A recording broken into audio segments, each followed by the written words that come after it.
راضی برضائے رب، رب کی رضا پر راضی رہنا.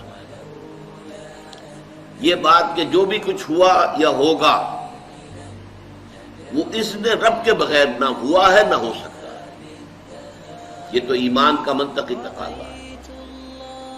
یہاں پتہ تک نہیں ہلتا جب تک کہ اللہ کی اجازت نہ ہو، اذن نہ ہو.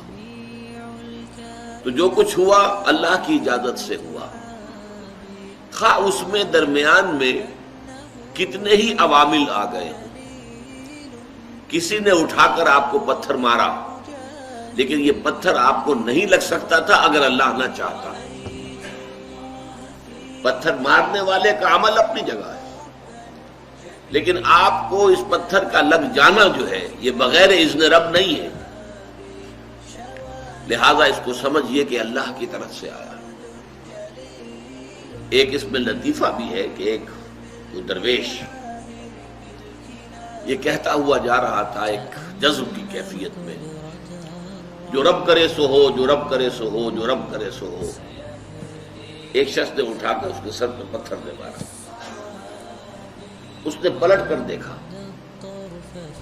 تو شخص نے کہا مجھے کیا دیکھتے ہو، جو رب کرے سو ہو. اس درویش نے جواب دیا کہ یہ پتھر مجھے تو رب کے مارے ہی لگا ہے، لیکن میں دیکھ یہ رہا تھا کہ بیچ میں منہ کس کا کالا ہو گیا، کس نے اپنے لیے جو ہے وہ عذاب اللہ کا کما لیا. ورنہ مجھے بہرحال یہ پتھر لگا ہے تو اس میں اذن رب شامل ہے. اچھا، اب جو شے اذن رب سے ہو رہی ہے، بندہ مومن کا اگر اپنا تعلق اللہ کے ساتھ مخلصانہ ہے، اس میں منافقت نہیں ہے، اس میں ریا نہیں ہے، اس میں دھوکہ نہیں ہے، اس میں فریب نہیں ہے.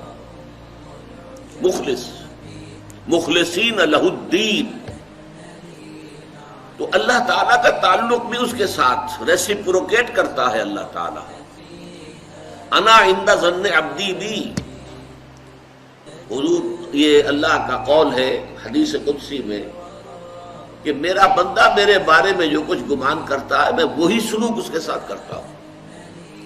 اللہ تعالیٰ بھی مخلص ہے. اللہ تعالیٰ کی مرضی کے بغیر کچھ نہیں ہو سکتا، تو یقیناً جو کچھ ہوا ہے اس میں میرے لیے خیر ہے. چاہے فوری طور پر مجھے ناگوار گزرا ہے، مجھے تکلیف ہوئی ہے، میرے لیے یہ شے جو ہے ناپسندیدہ ہے، لیکن ان دی لانگ رن مجھے یقین ہے کہ اس میں خیر ہے. بیدک الخیر انک علی کل شیء قدیر. اے اللہ تیرے ہاتھ میں خیر ہی خیر ہے، تو ہر چیز پر قادر ہے. اچھا، جو ہوگا وہ بھی اذن رب کے بغیر نہیں ہوگا. یہی تصور اس کے بارے میں ہونا ضروری ہے.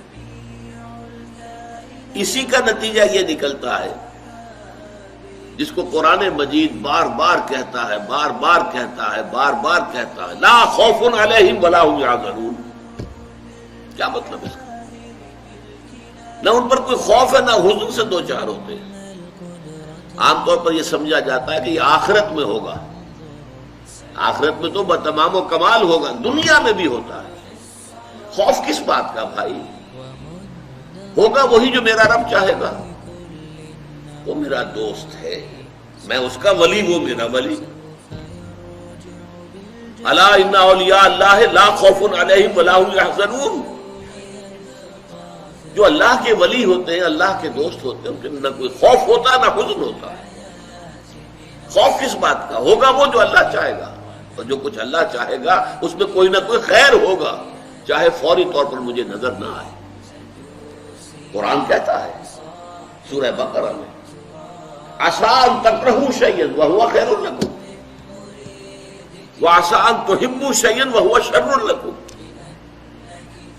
عین ممکن ہے کہ تم کسی چیز کو ناپسند کرو درحالے کہ اسی میں تمہارے لیے خیر ہو،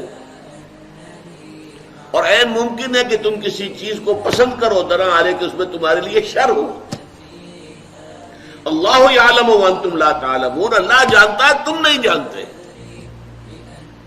تم افعال و اعمال و احوال و واقعات کے ظاہر کو دیکھتے ہو، اس سے متاثر ہو جاتے ہو.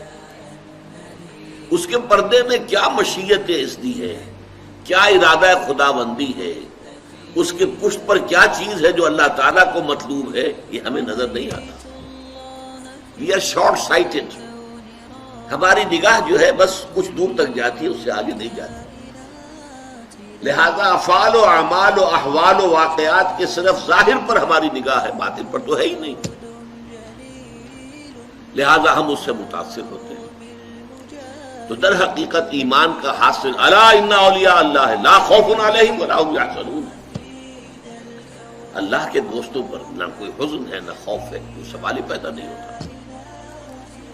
اسی طریقے سے قرآن مجید جو ہے بلند ترین مقام جو انسان کا ہو سکتا ہے، اس کی تعبیر کے لیے الفاظ استعمال کرتا ہے رضی اللہ عنہم ورضوا عنہ.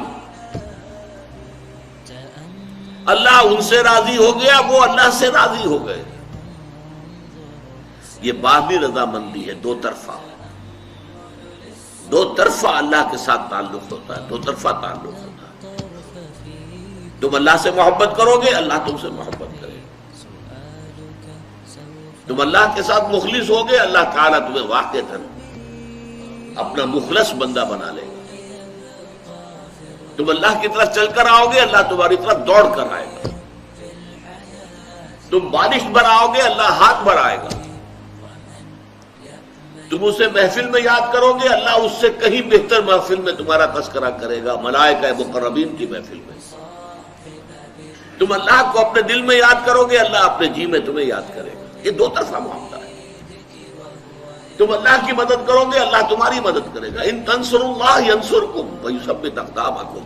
اگر تم اللہ کی مدد کرو گے، اللہ کی مدد سے مراد کیا؟ اللہ کے دین کی مدد، اس کی نصرت. اللہ تمہاری مدد کرے گا. یہ رضی اللہ عنہم ورضوا عنہ سورہ مائدہ میں بھی آ رہا ہے، سورہ توبہ میں، سورہ مجادلہ میں، سورہ بینہ میں 4 مرتبہ ہے. دین کی بات پھیلانا صدقہ جاریہ ہے. ثواب کی نیت سے ویڈیو کو شیئر ضرور کیجیے. جزاک اللہ.